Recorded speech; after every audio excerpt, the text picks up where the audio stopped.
Long, long ago, in a lush and verdant meadow, there lived two creatures, a grasshopper and an ant, who were both known for their industrious nature. Every day, the grasshopper would leap and play, singing joyfully as he swung from blade to blade.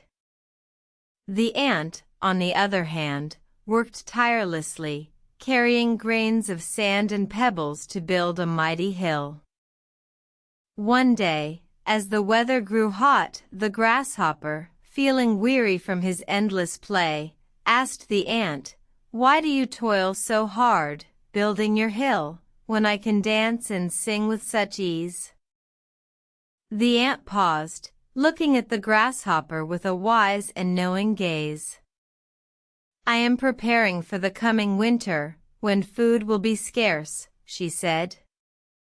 "You, however, spend your days in frivolous joy and have not thought of the future."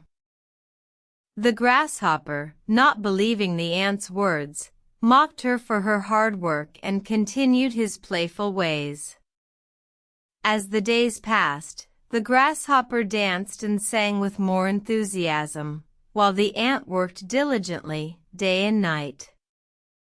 When winter finally arrived, the meadow was blanketed in snow, and the ground was frozen solid. The grasshopper, with no food or shelter, began to grow weak and cold. Meanwhile, the ant, who had stored enough food inside her hill, remained warm and well-fed. The grasshopper, realizing his folly, begged the ant for help, but she could only watch as he shivered and starved, a stark reminder of his careless ways. And so, the ancient history of insects tells a tale of two creatures, one who played and sang, and one who worked hard. It serves as a reminder to us all that preparation for the future is essential, and the folly of careless enjoyment can have dire consequences. Moral: prepare for the future, for the consequences of careless joy can be severe.